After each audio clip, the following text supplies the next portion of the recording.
Welcome to the new video titled Pharmaceutical Industry Indian Perspective. In the last videos we have discussed about the growth of industry in around the world, mainly focusing on the Europe and US. But in the current video we will discuss about development of industry in the Indian region, Indian perspective. So welcome friends once again. Myself Rishabh Srivastava. So let's start the video.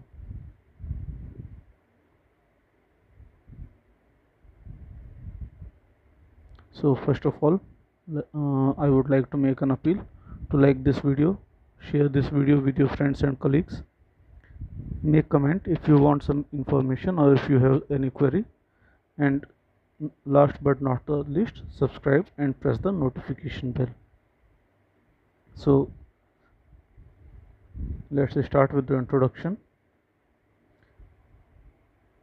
India is the third largest drug producer by volume.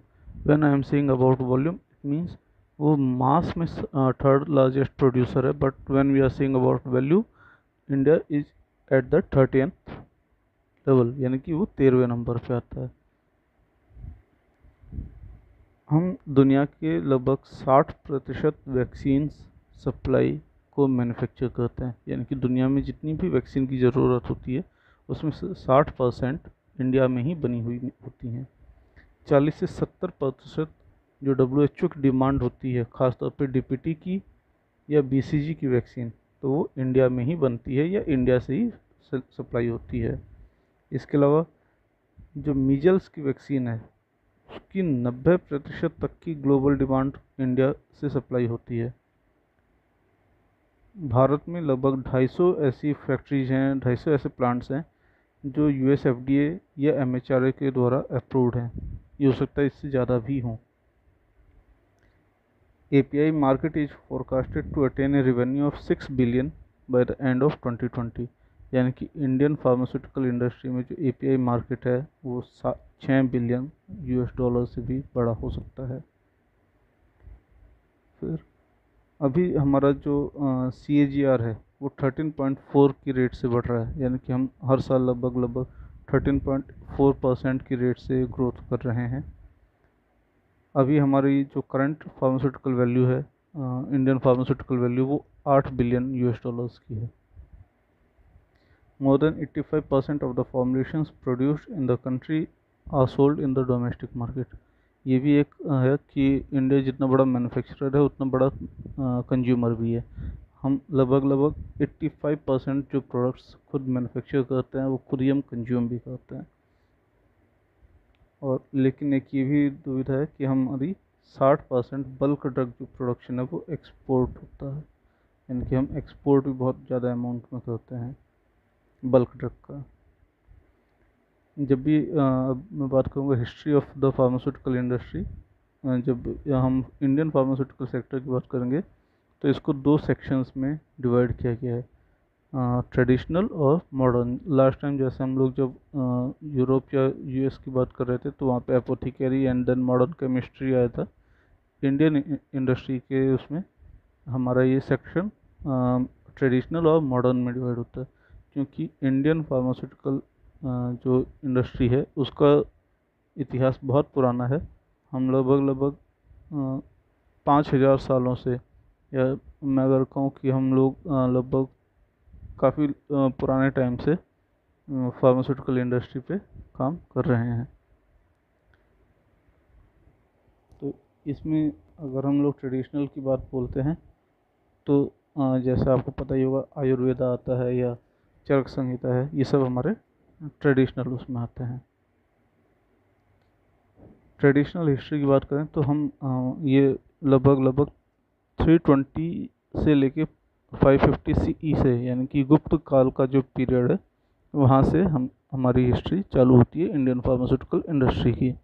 इसी दौरान चरक संहिता और सुश्रुत संहिता को लिखा गया था, और ये आयुर्वेदिक चिकित्सा पद्धति की मूल किताबें हैं।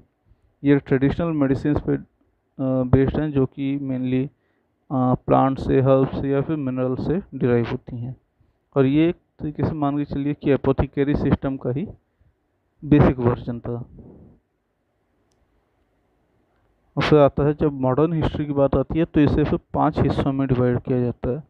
5 हिस्सों में इस तरीके से कि एक प्री इंडिपेंडेंस यानी कि लगभग लगभग 1950 तक का टाइम, वो हमारा प्री इंडिपेंडेंस टाइम है। फिर 1950 से 1970 का एक दौर था। फिर 1970 से 1990 का एक दौर था। 1990 से 2005 और फिर 2005 से अब तक का। ये अलग अलग टाइम ड्यूरेशंस में इसे डिवाइड किया गया क्योंकि इसी दौर में अलग अलग तरीके से इंडियन इंडस्ट्रीज को डेवलप किया गया।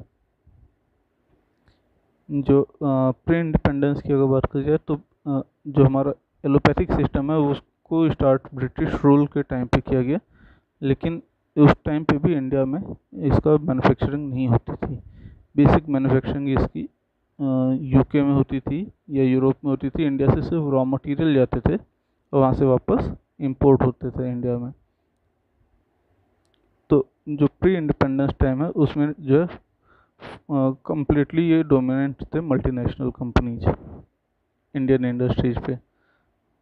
हम लोग सिर्फ बेसिकली इंपोर्ट करते थे बल्क ड्रग्स को, फॉर्मुलेशंस को विदेशों से। उसके बाद डोमेस्टिक मैन्युफैक्चरर्स को सिर्फ ये कहा जाता था कि आप सिर्फ रिपैक कर सकते हो जो कि उन फॉर्मुलेशंस को जो कि मेनली मल्टीनेशनल कंपनीज के द्वारा प्रोड्यूस होती थी। भारत में पहली जो फैक्ट्री लगी थी फार्मास्यूटिकल सेक्टर में उसका नाम था Bengal chemicals and pharmaceutical works, जिसको कि 1892 में यानी कि 1892 में एस्टेब्लिश किया था। इसको एस्टेब्लिश करने वाले थे आचार्य पीसी रे। उसके बाद सेकंड जो कंपनी एस्टेब्लिश हुई वो है Alembic chemical works, followed by Bengal immunity in 1919। Alembic works 1907 में एस्टेब्लिश हुई थी। अभी तक it means up to 1950 India जो है अपनी घरेलू कंजम्पशन का लगभग लगभग 13% तक मैन्युफैक्चर करना चालू कर चुका था। यानी कि इंडिया अपने उस पर अपनी कैपेबिलिटी पे 13% तक की मेडिसिनल रिक्वायरमेंट्स को फुलफिल कर सकता था। इसके अलावा 1911 का पेटेंट एक्ट 1911 ये सिर्फ प्रोडक्ट्स को पेटेंट करता था। It facilitated patenting all the known and possible process of the manufacturing of the said drug besides patenting the drug itself. It means consider करिए कि कोई एक ड्रग है, अगर मैंने उसको पेटेंट करा लिया इट मीन्स उसको बनाने के जितने भी तरीके होंगे वो सभी के सभी इस एक्ट के थ्रू सिर्फ मेरे पास ही पेटेंट हो जाएंगे। इट मीन्स और कोई उसे मैन्युफैक्चर नहीं कर सकता विदाउट माई अप्रूवल।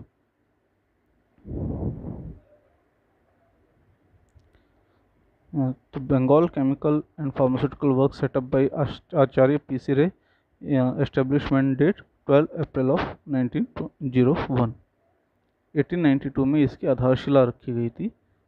इसको एस्टेब्लिश करने वालों में जो मेन साइंटिस्ट थे वो थे आचार्य पीसी रे, टी.के. Gajjar and AS.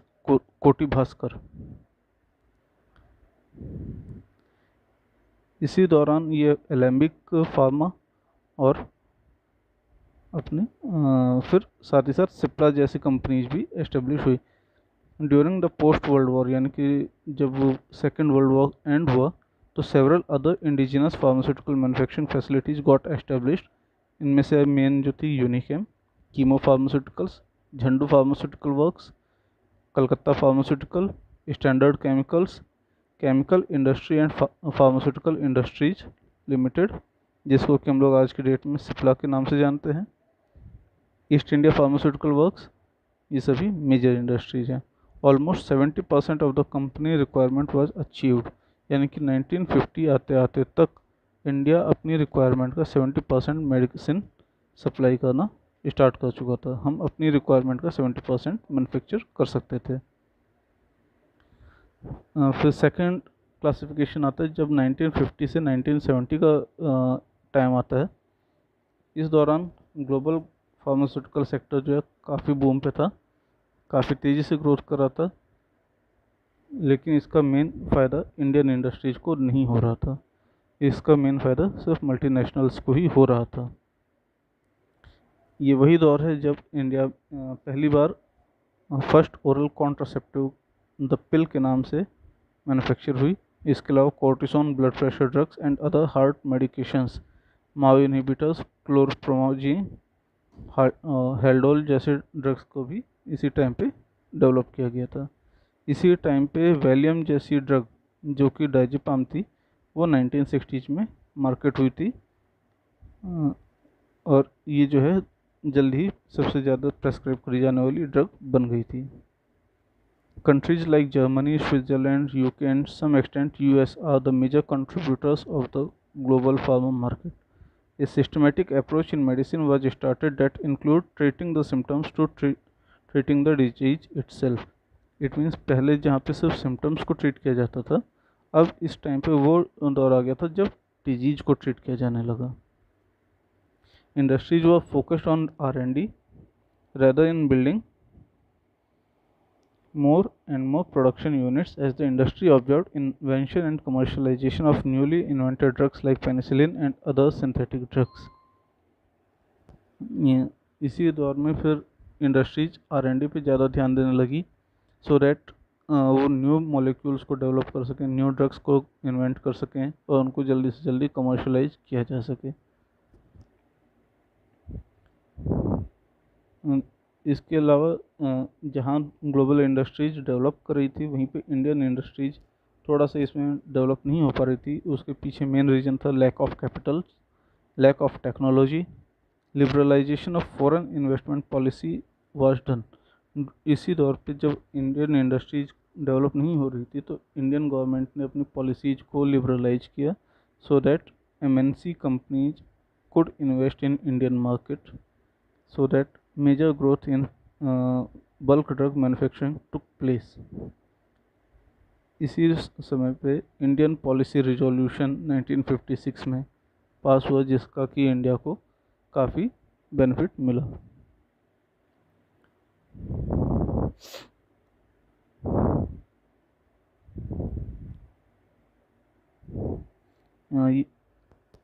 जहाँ पे 1952 में इंडियन ड्रग मैन्युफैक्चरिंग यानी कि इंडियन फार्मास्यूटिकल सेक्टर 35 करोड़ का हो गया था, वहीं पे ये 1947 में सिर्फ 10 करोड़ का ही था। यानी कि 10 करोड़ की वैल्यू से ये बढ़ के 35 करोड़ की वैल्यू में आ गया था with in 5 years with the support of government and investment of global entrepreneurs. फिर इसके अलावा इसी टाइम पे इंडियन इंडस्ट्रीज को क्लासिफाई किया गया 3 शेड्यूल्स में। गवर्नमेंट ने इसमें 3 शेड्यूल बनाया, schedule A, B and C।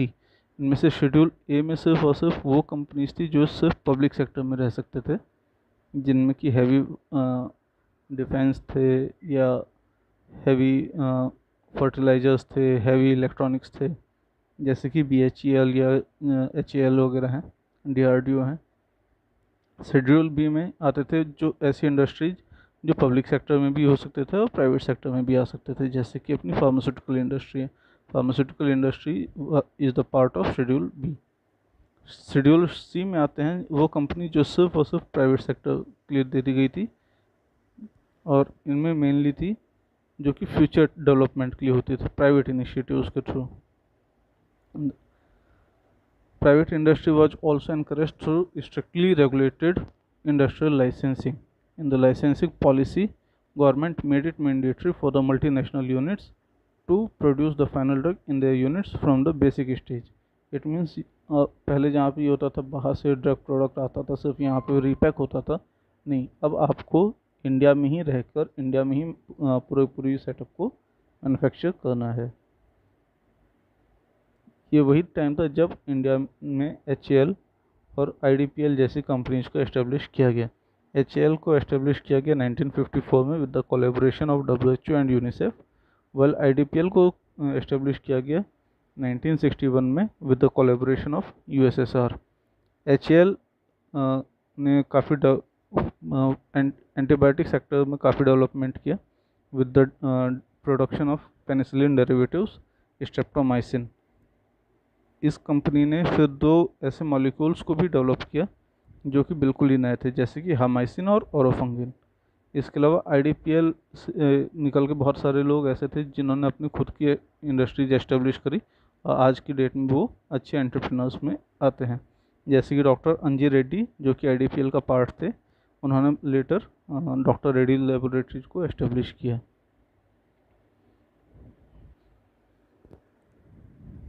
In the pursuit of this policy India में टोटल 5 PSUs को एस्टेब्लिश किया गया था, जिनमें से 2 मेजर HAL और IDPL थी।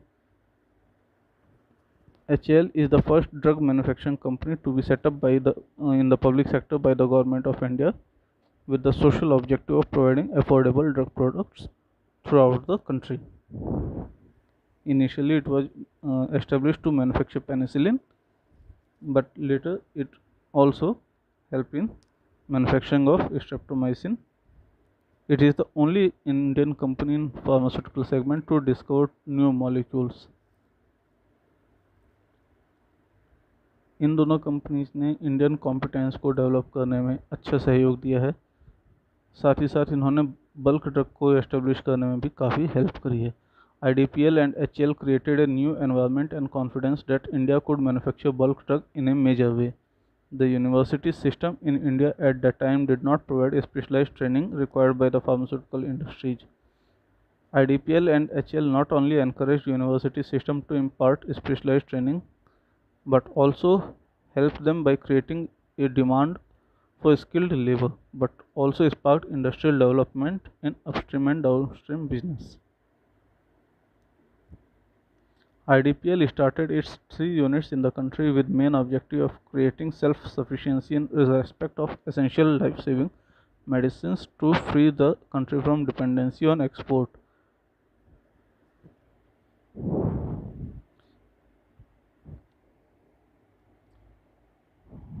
Thereafter fourth time period start होता है, थर्ड टाइम पीरियड स्टार्ट होता है 1970 to 1990। अब इस टाइम पे इंडियन इंडस्ट्रीज को गवर्न करने के लिए पेटेंट एक्ट 1970 को इंडियन गवर्नमेंट द्वारा एस्टेब्लिश किया गया। यानी कि ये वो टाइम था जब पेटेंट एक्ट डेवलप हुआ, रीडिज़ाइन हुआ, अमेंडमेंट हुआ उसमें, और अब प्रोडक्ट पेटेंट की जगह प्रोसेस पेटेंट को लाया जाने लगा। इसमें जो था अब इस तरीके से होता था कि एक ही प्रोडक्ट को डेवलप करने के लिए आपको कई तरह के पेटेंट्स प्रोसेस को पेटेंट्स करना पड़ेगा। अदरवाइज क्या होगा कि अगर आपने कोई प्रोसेस को डेवलप किया और मैंने भी उस प्रोडक्ट को मैन्युफैक्चर करने के लिए एक नया प्रोसेस डेवलप कर लिया, तो मैं भी पेटेंट करा सकता हूँ, आप भी पेटेंट करा सकते हैं। इससे हमारी इंडियन इंडस्ट्री में कॉम्पिटेंसी और कंपटीशन दोनों ही बढ़ गए। Domestic companies adopted the method of reverse engineering process. इसका लाभ उठाने के लिए इंडियन इंडस्ट्रीज ने रिवर्स इंजीनियरिंग प्रोसेस को अप्लाई करना स्टार्ट कर दिया। अब साथ ही साथ इंडियन गवर्नमेंट ने DPCO जैसे मेजर एक्ट को भी एप्लीकेबल कर दिया, जिससे कि MNCs को इंडियन मार्केट से उतना ज़्यादा प्रॉफिट नहीं हो पा रहा था, क्योंकि अब हर ड्रग के प्राइस को कंट्रोल किया जाने लगा, उसको गवर्नमेंट द्वारा कंट्रोल किया जाता था, और अब उसे आप हाई रेट्स पे नहीं बेच सकते थे। Indian pharmaceutical companies need to develop new process to produce the drug in India. इसके लिए अब इंडियन इंडस्ट्रीज को अपने खुद के नए मेथड को डेवलप करना स्टार्ट करना पड़ गया। The innovator company usually patent a large number of processes so as to prevent others from manufacturing the product. अब इसका एक सीधा सीधा एग्जांपल इस तरीके से लिया जाए कि इली लिली ने एक सिफाक्लोर जैसी ड्रग को बनाने के लिए 32 प्रोसेसेस को पेटेंट किया था। उसके बावजूद रेनबैक्सी ने एक नया मेथड डेवलप करके अपने तरफ से सिफाक्लोर पेटेंट करा लिया। इट मीन सिफाक्लोर का जहाँ पे 32 मेथड्स इली लिली के पास थे, वहीं पे अब एक नया मेथड डेवलप करके रेनबैक्सी ने अपना एक इंटरनेशनल मकाम बना लिया था, उसे एक फेमस हो गया था। ये वो पीरियड है जो कि इंडियन इंडस्ट्रीज़ के लिए, खासतौर पे फार्मास्यूटिकल इंडस्ट्रीज़ के लिए काफ़ी ग्लोरियस पीरियड था। इस टाइम पे बहुत सारे न्यू प्रोडक्ट्स को डेवलप किया गया और लॉन्च किया गया। इनमें से मेन थे cardiovascular drugs, neuro drugs, psycho somatic drugs, gastrointestinal drugs, anti fungal drugs और anti inflammatory segments. Many more organizations were able to get US FDA and WHO certification। ये वो टाइम था जब इंडियन इंडस्ट्रीज को WHO और US FDA के द्वारा भी मतलब एक्रेडिशन मिलने लगा था, एफिलिएशन मिलने लगा था।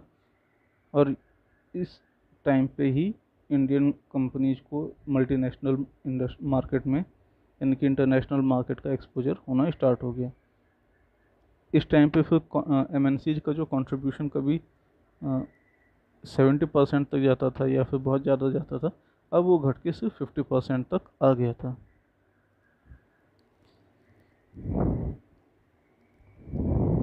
Government revise the policy 1986। Government ने फिर साथ ही साथ अपनी पॉलिसीज़ को चेंज किया, जिससे कि इंडस्ट्रीज को बहुत ज़्यादा बूस्ट मिला और उन्हें अब MNCs की मोनोपोली को ख़त्म करने का एक मौका और मिल गया। रिलैक्सिंग मैनी रेगुलेशंस, गवर्नमेंट ने इसमें बहुत सारे रेगुलेशंस को रिलैक्स किया था। साथ ही साथ number of private players increase in the sector with the huge competition. पहले जहाँ पे सिर्फ हम लोग अभी तक बात करते हैं HCL या IDPL जैसी कंपनीज की, अब वहाँ पे प्राइवेट कंपनीज भी बहुत ज़्यादा अमाउंट में आ गए थे, बहुत ज़्यादा प्राइवेट प्लेयर्स आ गए थे, जिसकी वजह से कंपटीशन बहुत ज़्यादा डेवलप होने लग गया था। Due to lack of proper orientation the sector suffered industrial sickness. क्योंकि इंडस्ट्रीज तो डेवलप होने लगी थी, बट अभी भी हमारा जो लेबर था या जो वर्किंग ग्रुप था वो उस तरीके से डेवलप नहीं हो पाया था। इसकी वजह से भी इंडस्ट्रीज को काफ़ी सफ़र करना पड़ गया। और लेकिन धीरे धीरे इंडियन एजुकेशन सिस्टम ने भी अपने आप को डेवलप किया। However, domestic drug prices in India were among the lowest in the world. The country also considered to be the low-cost producer in the international market। ये वो टाइम था जब इंडिया में ये कहा जाता था कि सबसे सस्ती ड्रग्स जो हैं इंडिया में बनाई जाती हैं। अब इसी दौरान पे लगभग 40 इन लास्ट 40 ईयर्स में यानी कि 1950 से लेकर 1990s के बीच में इंडस्ट्रीज 10 टाइम्स ग्रो हो गई थी, यानी कि 10 गुना ज़्यादा इंडस्ट्रीज इंडिया में आ चुकी थी। देयर आफ्टर 1990s की जब बात करते हैं तो यहाँ पे जो है, क्योंकि पहले ही जैसे बता दिया 1990s तक 10 टाइम्स हो चुकी थी इंडस्ट्रीज, तो अभी यहाँ पे फिर 1991 में इंडिया ने ग्लोबलाइजेशन को अडॉप्ट किया, यानी कि हमने WTO और ट्रिप्स को एक्सेप्ट कर लिया। In the 1995 India became the founder colleague of WTO, यानी कि वर्ल्ड ट्रेड ऑर्गेनाइजेशन का पार्ट हो गया India. Till 1995 with the growth of more than 60%, यानी कि ये वो दौर था जब इंडियन इंडस्ट्रीज 16% पर ईयर के ग्रोथ रेट से डेवलप कर रहे थे। ट्रिप्स के आने के बाद से अब इंडियन गवर्नमेंट को अपना पेटेंट एक्ट को फिर से रिवाइज करना पड़ा और प्रोसेस पेटेंट की जगह फिर से प्रोडक्ट पेटेंट पे फोकस करना पड़ गया, जिसकी वजह से इंडियन इंडस्ट्रीज को थोड़ा सा सफ़र करना पड़ गया। बट अब क्योंकि उनके पास इनोवेशन आ चुका था, टैलेंटेड मैन पावर आ चुकी थी, सो वो लोग इससे बहुत जल्दी उभर गए, बहुत जल्दी इसे ओवरकम कर लिया। Patent act was amended in 2005 and currently known as Patent Act 2005। Implementation of the product patent in India was for 20 years, यानी कि जहाँ पहले से प्रोसेस पेटेंट होता था वो भी 16 साल के लिए, अब प्रोडक्ट पेटेंट एप्लीकेबल हो गया वो भी 20 ईयर्स के लिए। Companies willing to produce any patented drug before the expiry patent needed to procure license for production by paying heavy fees। यानी कि अगर अब फिर मेरे पास कोई प्रोडक्ट का पेटेंट आ गया और आपको या किसी और को उस प्रोडक्ट को बनाना है, तो उसे मुझसे अप्रूवल लेना पड़ेगा, उसके लिए उसे फीस पे करनी होगी। Shifted orientation from merely copying drug with reprocessing pattern to research and development. इससे जहाँ पे ये हुआ कि इंडियन इंडस्ट्रीज़ को थोड़ा सा सफ़र करना पड़ गया, बट इसने इंडस्ट्रीज़ को इस तरफ मोटिवेट किया कि अब रिसर्च एंड डेवलपमेंट पे सब बहुत ज़्यादा हमें इन्वेस्टमेंट करना पड़ेगा, सो दैट इनोवेशन आ सके, इनोवेटिव ड्रग प्रोडक्ट्स लॉन्च किए जा सकें। There after fifth class era आता है, यानी कि 2005 से लेके अब तक का, तो ये वो दौर था जब इंडियन फार्मास्यूटिकल सेक्टर ने बहुत ज़्यादा इन्वेस्टमेंट को विटनेस किया, यानी कि आज के टाइम पे इंडियन इंडस्ट्रीज बहुत तेज़ी से ग्रो कर रही है। सबसे ज़्यादा इन्वेस्टमेंट इसी टाइम पे इसमें आया है। Many MNCs turn towards India as the potential market due to our huge population. हम जो है आज की डेट में बहुत बड़ी मार्केट भी हैं, साथ ही साथ बहुत बड़े कंज्यूमर भी हैं। और अब क्योंकि पेटेंट एक्ट में लिबरलाइजेशन आ गया, बहुत सारे पहले से लिबरलाइजेशन थे इंडस्ट्रियल सेक्टर में, तो इंडस्ट्रीज को यहाँ पे एस्टेब्लिश होने में बहुत ज़्यादा हेल्प मिली है। इसके अलावा कुछ ऐसे इम्प्लीमेंटेशंस थे जो कि पहले बहुत ही स्ट्रिक्ट नियम्स थे, या फिर या कहिए कि हमारी जो पॉलिसीज़ थी, टैक्सेशन पॉलिसीज, वो बहुत ही हेल्पफुल नहीं थी। तो क्योंकि अब 2000 के बाद से इंडिया में वैट जैसा सिस्टम लागू हुआ था, तो 2005 के बाद से इंडिया में value addition test value added tax को या फिर एक्साइज बेस्ड सिस्टम को हटा के MRP बेस्ड सिस्टम लाने को, और इंडिया में ड्रग्स एंड कॉस्मेटिक्स एक्ट में शेड्यूल M को ऐड करने की वजह से बहुत सारे डेवलपमेंट्स हुए।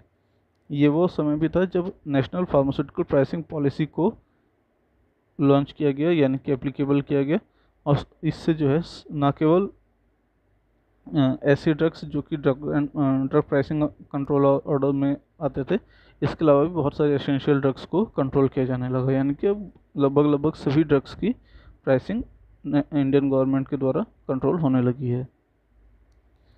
New drug price control order 2013 implemented by the director of food and drug intended to reduce the price of the drugs. इससे इंडिया में मैन्युफैक्चरिंग की कॉस्ट को कम करने के साथ साथ फार्मास्यूटिकल प्रोडक्ट्स की कॉस्ट को भी कम किया जाने लगा। 70% of countries demand of for bulk drug chemical formulations was fulfilled by pharmaceutical companies.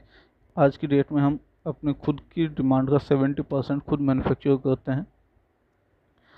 और साथ ही साथ ये सिर्फ जब मैं बात कर रहा हूँ अपनी डिमांड, तो सिर्फ बल्क ड्रग की बात नहीं है, बल्कि हर तरह से बल्क ड्रग केमिकल्स या फॉर्मुलेशन, हर तरह के 70% डिमांड को इंडियन इंडस्ट्री खुद ही ओवरकम करती है, खुद ही मैन्युफैक्चर करते हैं। India at present is at the 3rd rank in the world in terms of volume and 14th in the terms of value. Here I would like to make an correction. मैंने first slide पे बोला था कि India is at the 13th rank by volume, but no, it's on the 14th rank in terms of value. So current scenario ये है कि 2019 में Indian industries विश्व की लगभग 50% ग्लोबल वैक्सीन सप्लाई को डिमांड को सप्लाई कर रही थी। 40% of US generic demand is supplied by India, 25% of generic demand of UK is supplied by India, और ग्लोबल जेनरिक डिमांड का 20% इज सप्लाइड बाय इंडिया, जिसका एक्सपोर्ट वैल्यू 2018 में जहाँ 17.28 बिलियन US का था, वहीं पे ये 2019 में बढ़ के 19.15 US का 19.14 बिलियन US का हो गया था। मार्केट साइज इंडिया का 33 बिलियन US का जहाँ पे 2017 में था, वहीं पे 2018 में बढ़ के ये 38 बिलियन US का हो गया। आज भी हमारी जो रेट है कंटिन्यूस ग्रोथ, वो मोर देन 10% है पर ईयर, यानी कि Indian industries per year 10% growth rate से अप्रॉक्सीमेटली ग्रो कर रही हैं। सो अगर आपको ये वीडियो पसंद आया तो please like this video, share with your friends and colleagues, make comment. अगर आपको कोई सजेशन देना हो या आपको लगता है कि ये किसी टॉपिक पर मुझे वीडियो बनाना चाहिए, तो उसको भी आप प्लीज़ कमेंट करके मुझे बताइए।